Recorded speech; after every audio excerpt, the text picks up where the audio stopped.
Podcast.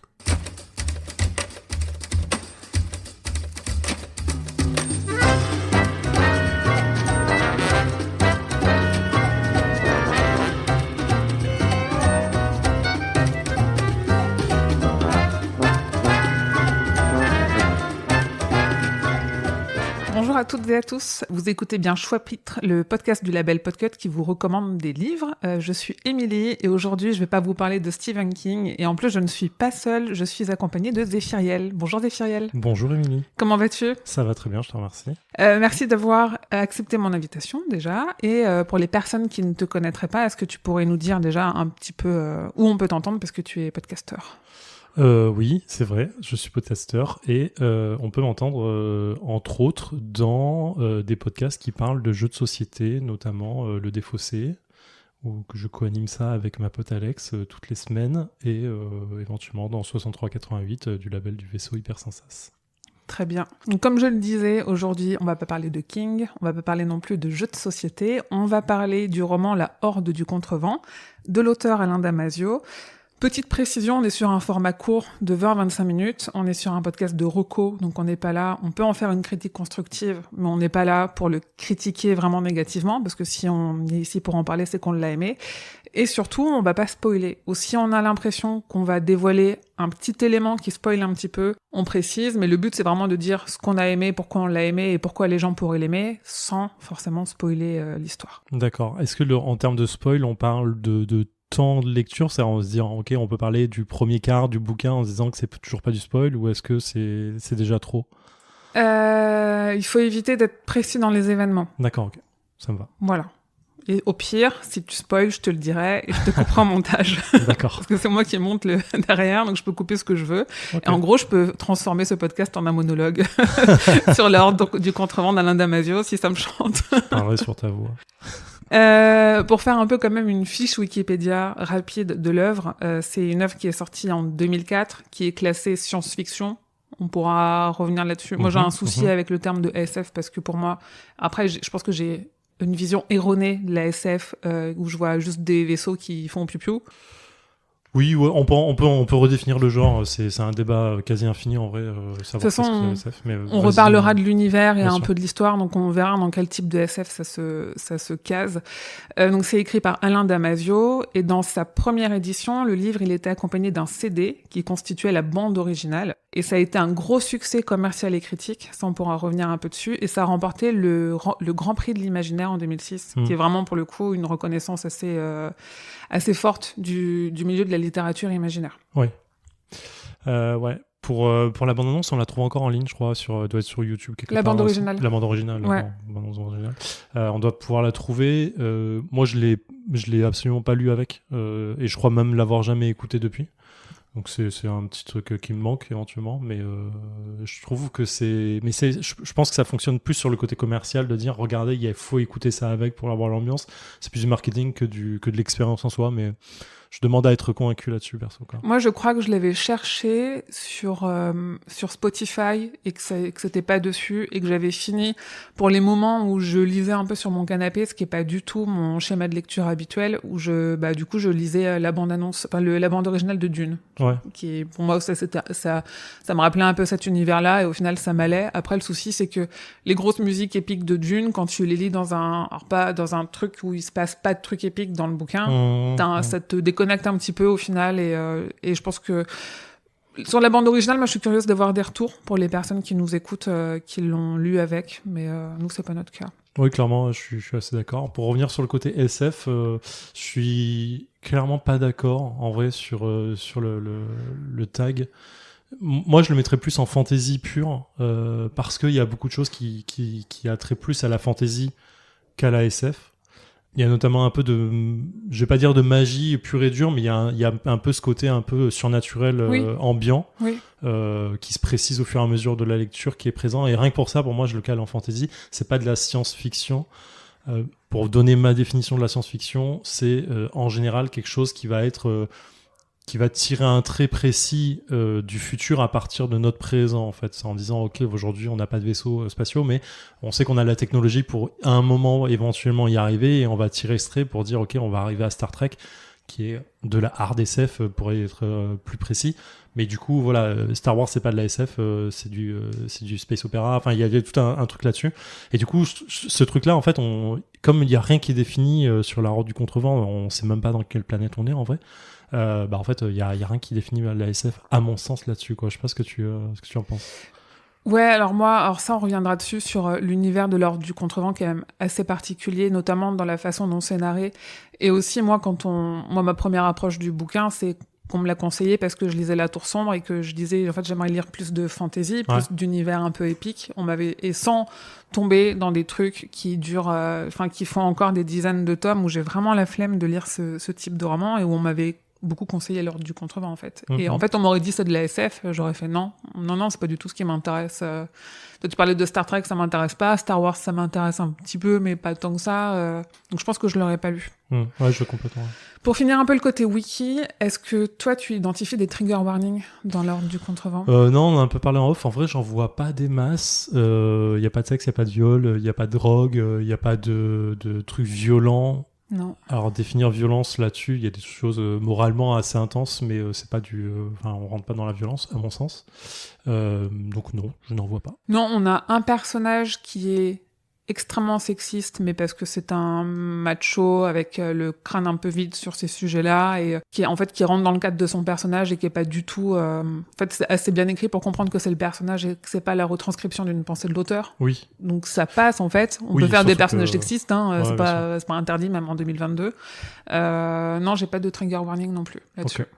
Pour parler quand même, on parlait de Damasio, c'est quand même un auteur particulier et moi ça m'intéressait de revenir un petit peu là-dessus parce que c'est pas un lecteur de romans déjà, surtout pas des fantastiques. En fait, il lit que de la poésie et des essais de philosophie, ce qui, quand on a lu l'œuvre, explique aussi beaucoup de choses, notamment sur certaines approches et sur certaines façons de raconter les choses. Pour écrire La Horde du Contrevent, il s'est isolé pendant 3 ans au Cap Corse, à ne voir personne, à ne parler à quasiment personne.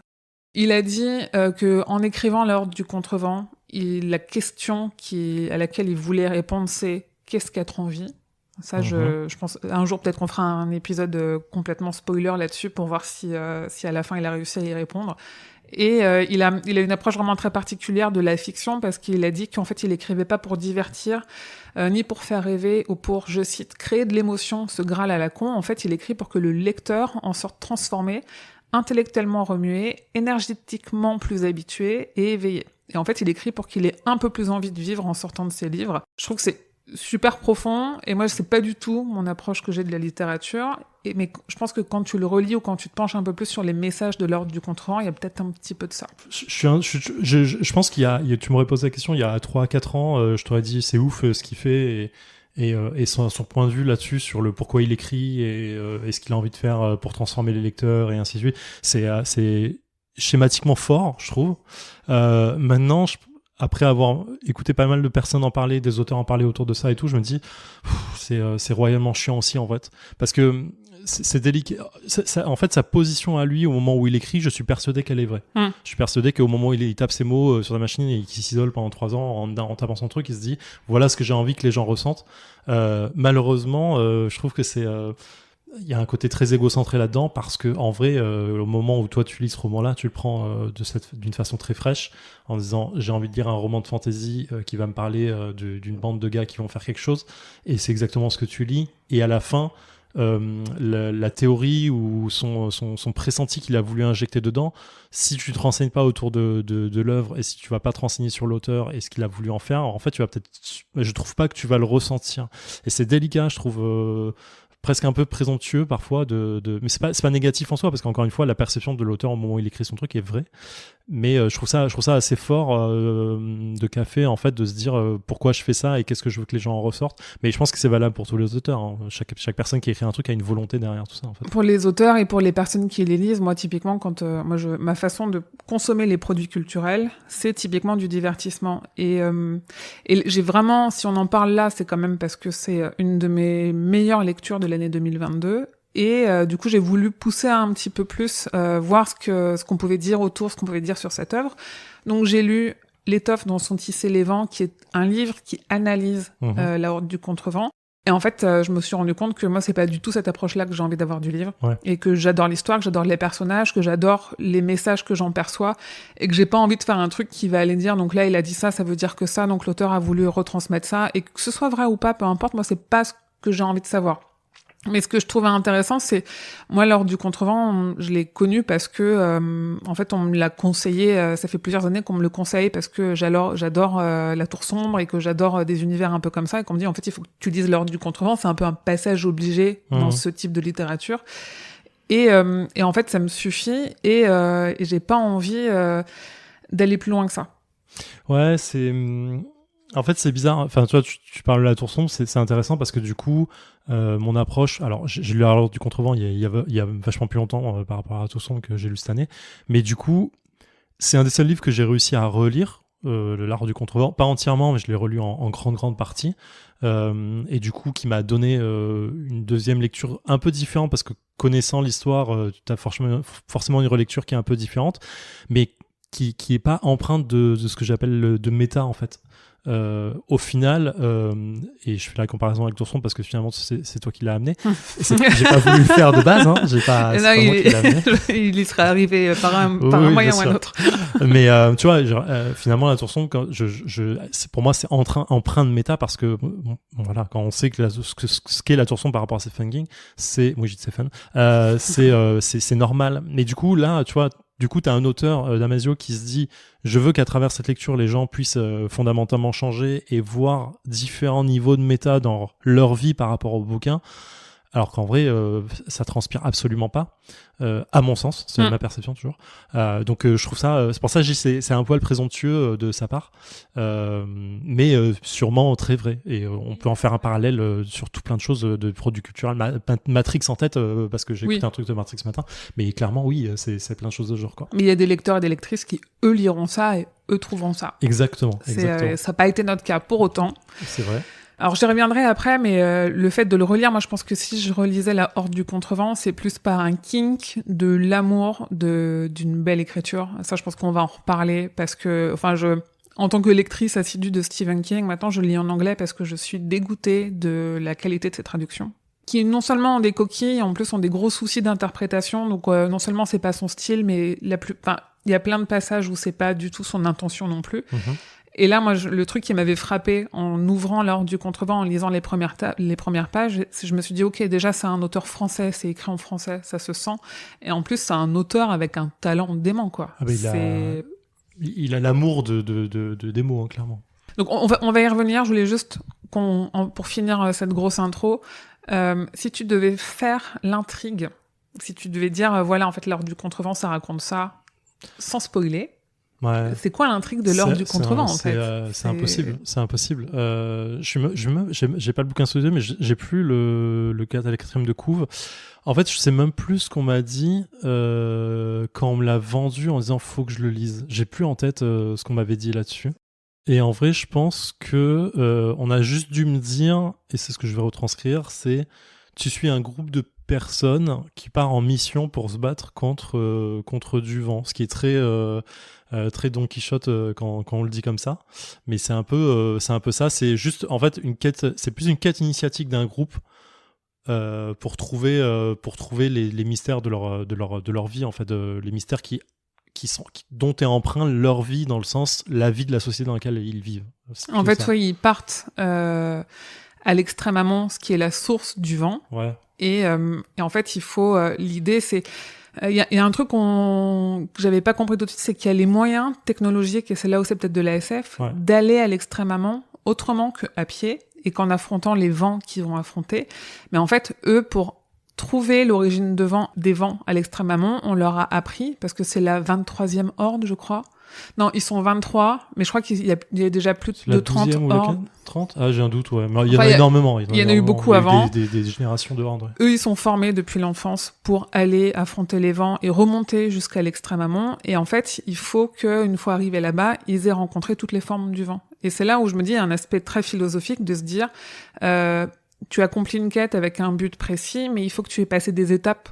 Et il y a un côté un peu fil de la vie où tu te dis, ok, en fait, t'arrives à cette étape-là de ta vie, mais il faut qu'avant t'aies des passages obligés. philosophique ou pas philosophique. Bah, c'est la quête initiatique dans son intérêt propre. Hein. C'est Exactement. exactement ça, quoi. C'est dire, tu peux pas. Et dans tout ce qu'elle représente, et c'est ce qu'ils vivront aussi, c'est ce côté descente aux enfers, remonter plus fort. T'as tout un effet de pause, de machin, sachant que il y a parmi eux, leurs parents ont été eux-mêmes une horde, donc il y a un côté vraiment très très génétique, héritage, tout ce qu'on veut. Et c'est intéressant parce que du coup, tu vois, tu amènes le côté critique de la société et ce genre de choses. C'est après coup, et du coup, en me renseignant sur Damasio et en connaissant maintenant ses opinions politiques et du reste, que je me rends compte que, oui, clairement, c'est un truc qui est fondamentalement fait pour dire la société, c'est de la merde, faut vous révolter, faut plein de choses. Mais en vrai, quand tu le lis, il n'y a aucun sens là-dedans, en fait. Je trouve qu'il n'y a aucun sens là-dedans. Non, parce que du coup, on vient vraiment au cœur du truc. Ce qui a rebuté beaucoup de monde, moi la première, et qu'il faut réussir à dépasser, parce que c'est vraiment une expérience de lecture incroyable, c'est la façon dont c'est raconté. En fait, c'est...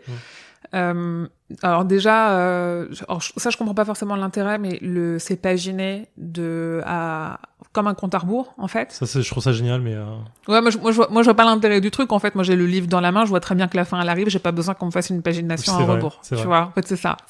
Après, ok, pourquoi pas, tu vois, ça enlève rien, pour moi ça n'apporte rien non plus. Après, la façon dont c'est raconté, en fait, c'est que chaque début de paragraphe, il y a un symbole. Le symbole, il renvoie, et c'est là où c'est important d'avoir le marque-page qui va avec. Et c'est pour ça que moi, je l'ai pas lu sur liseuse et que j'ai mis beaucoup de temps à le lire.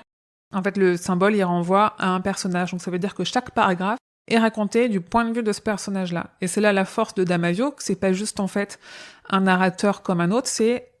Je sais pas, au bout de 50 pages, il y a plein de personnages, j'avais plus besoin de voir le symbole et de savoir à quel personnage il correspondait, parce que avec les mots qu'il utilisait, avec le rythme des phrases, je savais qui parlait. Et tu te dis, il a réussi.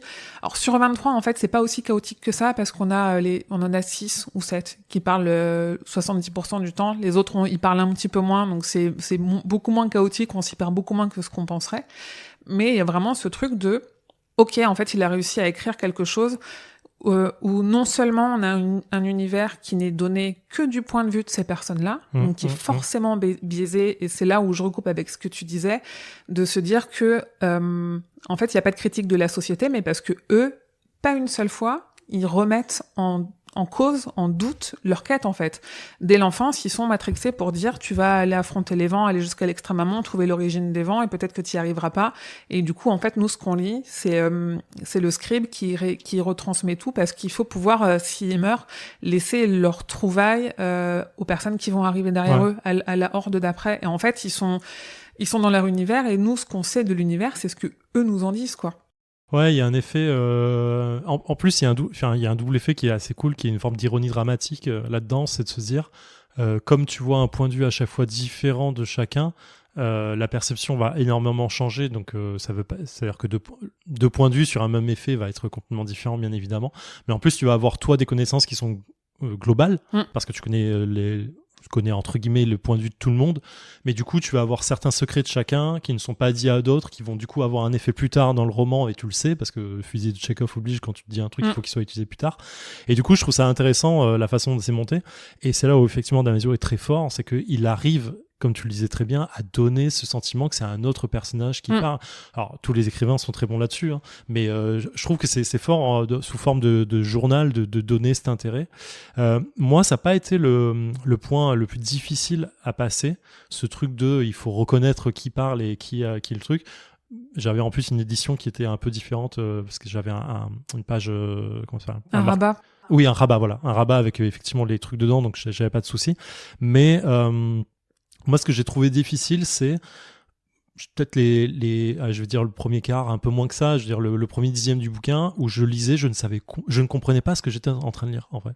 En fait, on débarque dans leur vie, mais t'es une mouche qui se pose et qui regarde une scène.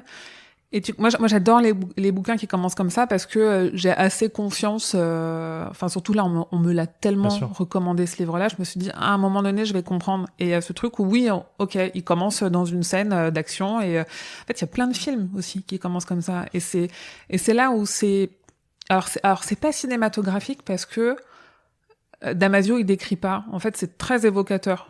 On sait ce qui se passe, mais on n'a jamais une description de comment sont faites les choses, de qui ressemble à quoi, et parce que littéralement on débarque. Donc le scribe, il a pas besoin de dire machin, elle avait des cheveux rouges et truc, il avait une écharpe. En fait, on s'en fout, c'est pas intéressant pour lui pourquoi il écrit ça. Donc du coup, on est vraiment dans le cœur de l'action avec uniquement les éléments de l'action et pas les éléments qui nous expliquent l'action, parce que de toute façon, le scribe n'a pas besoin d'expliquer l'action vu qu'ils sont dedans et qu'en fait, nous, on trouve le journal et en fait, on n'est même pas la cible de ce journal à la base. On n'est même pas censé le lire, quoi. Et moi, c'est ça que je trouve fort, en fait, qui du coup est très immersif parce que directement, t'es avec eux et tu dis, OK, en fait, moi aussi, je vais contrer le vent avec eux et puis à un moment donné, je vais comprendre ce qu'il faut faire, quoi. Alors, ça, je suis d'accord et je suis pas d'accord parce que, oui, en fait, l'action que tu décris, c'est une action on est en train de contrer le vent. Ce qui ne veut absolument rien dire, mais c'est très spécialisé Damasio presque, ça. C'est de dire, en fait, moi, j'avais l'image de personnes qui étaient en boule à côté de murets ou de sable en disant, le vent leur souffle dessus, c'est très cool. Ils sont en peine. Mais en vrai, je m'en fiche complètement. Enfin, en vrai, j'ai pas, moi, cette sensation. Alors, il arrive à te donner cet effet de se dire qu'ils sont vraiment en train de se battre. En tout cas de s'accrocher à leur vie, parce que c'est un vent, je crois que c'est un furvent, donc c'est une forme extrêmement forte, je crois que c'est la 5e ou la 6e sur les 9 qui existent, un truc, les 9 ou les, je sais plus combien. 9, ouais. C'est une des plus violentes, les plus mortelles, et t'as Golgoth, donc qui est le leader, qui est celui qui doit tenir le groupe, grosso modo, qui est le sexiste dont tu parlais, qui donne des ordres en disant on se met en biais, 3 degrés S, je sais plus comment il parle, c'est assez fort, mais en fait, vraiment à la fin de la scène, j'étais en mode j'ai pas compris. En vrai, c'était cool. J'ai vraiment l'impression que vous avez fait quelque chose, les gars, mais j'ai pas compris ce que je lisais. Et moi, ça va même plus loin que ça. Ça va vraiment, je sais pas où je spoil, mais à la rencontre, en fait, avec des navigateurs. À un moment, il y a une grande rencontre qui est pas très loin après ça, je crois, qui doit faire à peu près le quart du bouquin. Et en fait, c'est là où je me suis dit, ah, mais putain, ok, c'est ça le monde dans lequel ils vivent, en fait. C'est ce type de monde-là, c'est très fantasy, c'est machin, il y a des bateaux volants, il y a des machins. Et en fait, je me disais, ok, mais jusque-là, je ne comprenais pas le monde. Et en fait, j'avais vraiment ce souci de me dire, mais ils sont où, là ? Ils sont dans le désert ? Ils sont quoi ? Dans le Sahara ? Non, ça n'a pas l'air d'être ça. C'est un vrai monde, c'est un monde prophétique de notre terre de demain. Non, c'est pas ça non plus. Il y a des passages du passé, entre guillemets, de leur enfance qui viennent un peu s'immiscer dedans en disant, j'ai l'impression que c'est des bédouins, mais c'est pas vraiment ça non plus. Et en vrai, tant que j'avais pas cette couleur de quel roman je suis en train de lire, j'étais vraiment perdu, quoi. Et au moment où il y a eu cette présentation un peu folle qui est vraiment un des passages forts et qui te met vraiment dans le livre, je me suis dit, ok, là j'ai compris à rebours ce qu'ils étaient en train de faire, parce qu'il l'explique vraiment clairement. Et là, je me suis rentré dedans. Mais du coup, ça m'a demandé vraiment du temps pour m'accrocher, à me dire, non, je sais que le bouquin doit être bien, Et en vrai, j'étais vraiment à sauter des pages presque, à me dire, ça me saoule ça, ce qu'il dit, ça me saoule ce qu'il dit, parce que je comprenais pas ce que je devais lire, en fait. C'est une drôle de façon de recommander une lecture. Non, mais c'est intéressant parce que, pourquoi je dis ça? Parce que, en vrai, le bouquin, à partir du moment où j'ai compris ce que je lisais, je l'ai absolument pu lâcher, et je le revendique, hein, je le dis, lisez-le, c'est vraiment une pépite, c'est une merveille. Et j'ai rarement relu 2 fois un bouquin dans ma vie. Hein, Oui, et c'est une merveille. Moi, j'ai beaucoup insisté sur la façon dont c'est écrit, mais c'est une merveille aussi pour les personnages. Il y a forcément, quand on écrit aussi bien et qu'on fait autant de personnages, il y en a forcément certains auxquels on va beaucoup s'attacher et qui sont en plus tous logiques. La particularité en plus de ces personnages-là, ils sont très forts et ils sont très marqués parce que Damasio, alors c'est toi qui me disais que beaucoup d'auteurs font ça, d'auteurs et d'autrices, mais que moi j'ignorais, a fait en fait des fiches de personnages comme des fiches pour des jeux de rôle. Ouais. Et ce qui fait que voilà, c'est pour ça aussi que Golgoth, évidemment, en plus déjà il s'appelle Golgoth, c'est celui qui mène la horde. Donc en fait il y a des formations un peu comme formation tortue ou des trucs comme ça où en fonction du vent, du type de vent qu'ils affrontent, ils ont des formations différentes parce que chacun a un rôle dans cette horde là. Et du coup, lui, c'est celui qui est devant, c'est celui qui prend le plus cher, c'est celui qui traîne tout le monde, c'est celui qui entraîne tout le monde. Et du coup, il a vraiment cette caricature de... il est là avec un seul but, à tout prix on va y arriver, et je les traînerai dans la poussière s'il faut, parce qu'ils sont tous en plus liés les uns aux autres par des cordes, évidemment. Et de se dire, bah du coup, c'est aussi un peu, pas qui est bêta, mais qui pardonne rien, qui laisse rien, ou pour qui les femmes sont un peu plus faibles. Et tu dis, en fait, oui, quand tu le lis, tu comprends. Tu dis, en fait, c'est marqué sur sa fiche de personnage, il est comme ça, il est pas autrement. Ouais, et le fait d'avoir des personnages aussi marqués, j'ai trouvé ça très agréable parce que t'as pas... en fait, ça ajoute pas une surcouche de mystère de « Ah ouais, mais plutôt s'il dit ça, c'est peut-être parce qu'il pense en fait autrement et tout. » Tout est extrêmement clair, en fait. Tout est... Oui, il n'y a pas de sous-entendu, ou très peu. Il y a qu'un personnage qui a un peu un passé un peu chelou, on ne sait pas trop, mais du coup qui est très clarifié à un certain moment. Mais c'est assez agréable de pas avoir, en fait, de se concentrer vraiment sur leur quête et sur ce qui se passe pour eux dans leur vie et dans le moment de vie qu'on passe avec eux et un peu de leur histoire quand ils racontent quand même ce qui a pu se passer pour eux avant, et de pas te mettre des surcouches d'histoires, de mystères qui en fait au final auraient servi à rien. Parce qu'on n'est pas du tout dans ce genre-là. Et alors, attention, parce que finalement on dit beaucoup qu'ils combattent le vent, mais en vrai c'est des moments très clés du livre et c'est pas c'est pas l'essentiel. Vraiment l'essentiel, c'est ce que tu disais, c'est leur vie en tant que groupe. Comment ils s'entendent entre eux. Ce sont clairement pas des amis, hein. Ils sont là en quête pure et dure, et c'est presque une ambiance de travail de temps en temps, en mode entreprise, on ne s'entend pas mais on avance ensemble. Et c'est les difficultés à laquelle ils vont faire face sur un voyage qui n'est finalement qu'une marche très longue, qui va durer plusieurs années, quoi. Longue, éprouvante, douloureuse. Enfin, c'est pas avec les liens et les amitiés qu'il peut avoir avec, et ainsi de suite. Et c'est ça qui est fort, qui est très très très important, je trouve, à se rendre compte, c'est que chaque choix qu'ils vont faire et qui vont être guidés encore une fois par Golgoth sont parfois des choix qui sont dire ok, bah là on a un risque de perdre la moitié du groupe, bah on avance quand même, quoi, c'est pas grave. J'exagère quand je dis ça, mais c'est pas loin. Et qui du coup vont amener des moments forts moralement, sentimentalement, et qui, enfin voilà, quoi. Et encore une fois avec Damasio qui est putain de fort avec les mots, quoi. C'est un maître là-dessus, quoi. Et il a pas écrit, enfin il a 3 romans à son actif uniquement. Beaucoup de nouvelles, mais c'est un amoureux des mots, quoi. Clairement, moi, j'ai peur de lire autre chose tellement j'ai aimé ce livre-là. Je me dis, je vais en attendre la même chose et je vais pas du tout en trouver la même chose. Alors, il y aura la même maîtrise de la langue française, la même technique, et en plus, quand je dis maîtrise de la langue française, c'est même pas un langage soutenu, c'est juste savoir jouer avec les mots. Et il y a un passage, enfin, il y a un passage de taré dans l'Ordre du Contrevent qui est une joute verbale, quoi. Littéralement, une joute verbale. Et c'est une des choses les plus exaltantes que j'ai lues ces dernières années. Je crois que j'aurais envie de voir juste toute cette scène là où ça se passe, avant, pendant et après, au théâtre. Parce qu'en vrai, je pense que c'est... je pense que... Enfin, je vois les corps bouger en même temps que quand je relis cette scène en me disant « Mais c'est magnifique, quoi. J'ai envie de voir ça. » Clairement, je sais qu'il y a eu des projets de jeux vidéo qui sont tombés à l'eau, il y a eu des projets de films qui sont jamais montés. Il y a eu beaucoup de choses. Il y a, enfin, je sais pas si on en parlera, mais du coup, je sais qu'il y a une BD que j'ai jamais voulu lire parce que je pense que ça va casser beaucoup de choses. Et je te rejoins sur le fait de dire, j'ai Les Furtifs qui est son roman suivant.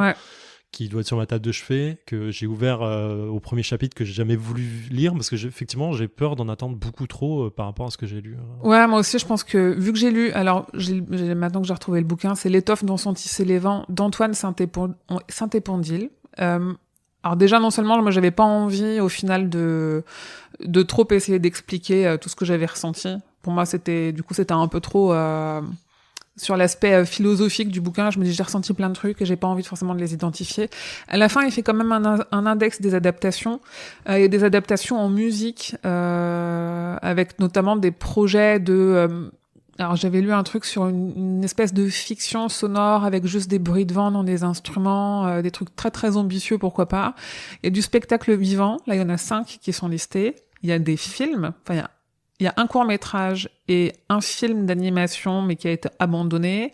Il y a des jeux vidéo. Il y a la bande dessinée, en effet, que moi, j'ai offerte à un ami parce que je suis persuadée qu'il faut qu'il lise L'Ordre du Contrevent. Il a du mal à s'y mettre, donc je me suis dit, OK, vu que c'est un gros lecteur de comics et de mangas et de romans graphiques, peut-être que d'avoir une première approche en BD, ça l'amènera vers le roman. Et après, il y a des fanfictions et il y a des analyses, quoi. Et tu te dis, c'est fou, en fait, c'est autour d'un seul livre, d'un auteur quand même qui a assez peu publié. Ce truc a eu un tel engouement qu'il y a plein de projets qui se montent autour, et des projets en plus un peu, alors nébuleux, je dis pas ça négativement, mais un peu des projets artistiques assez difficilement abordables pour le grand public, quoi.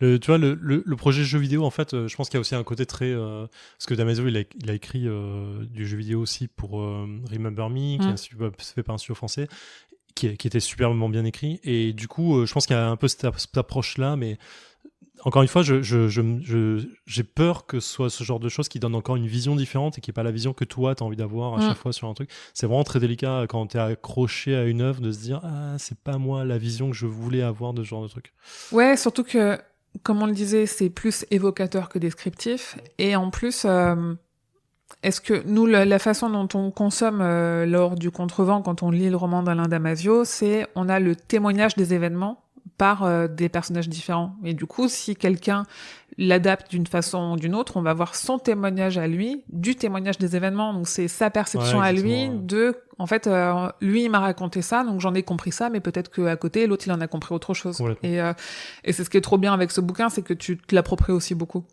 Est-ce qu'il y a encore des choses que tu as envie de dire sur ce roman, à part lisez-le et lisez La Tour Sombre aussi? Je saurais pas dire dans quel ordre. Attention, hein, je pense que lisez-le parce que c'est plus court. C'est quand même pas du tout la même chose, quoi. Non, ça n'a rien à voir. Mais ça vous prendra moins de temps de lire L'Ordre du Contrevent et le voyage incroyable. Oui. Non, j'ai rien d'autre à dire en vrai. C'est magnifique. Donc très bien, donc lisez L'Ordre du Contrevent. Il est paru, moi je l'ai chez Folio SF. Donc c'est un roman d'Alain Damasio. Merci Zéphiriel. Merci Émilie. Est-ce que tu veux rappeler où on peut t'entendre? Je pense que vous pouvez écouter Le Défaussé, dans lequel vous vous retrouverez avec Alex pour parler de jeux de société. Ouais, et 6388 jeux de société. Et 6388 jeux de société avec Théo Rivière, parce que je l'ai pas cité tout à l'heure. Oui. Qui fait quand même le gros du boulot, c'est lui qui apporte son expérience. Ouais. Et tu es aussi alors chez Proxy Jeux, et je me permets de parler de Proxy Jeux parce que chez Proxy Jeux, il y a aussi Flavien, qui est aussi dans notre label et qui a Listen to the Game, qui a un podcast du label Podcut, lui aussi. Donc voilà, on est tout le monde est lié, tout le monde se connaît dans le milieu du podcast. Oh là là, c'est microcosme. Donc Choix-Pitre est un podcast du label Podcut. On a d'autres podcasts au sein du label, vous pouvez aller les écouter en allant sur le site podcut.studio. On a un Patreon aussi si vous voulez nous soutenir sur patreon.com/podcut. On a aussi un serveur Discord où vous pouvez venir discuter avec tout le monde et venir nous parler de L'Ordre du Contrevent, ou nous poser des questions, ou nous dire que vous n'êtes pas d'accord, ou nous dire que vous êtes d'accord, ce que vous voulez. Tous les liens sont dans la bio de toute façon. Zéphiriel, je te remercie. Merci à toi. Et bonne journée ou bonne soirée selon quand vous écoutez. Ciao.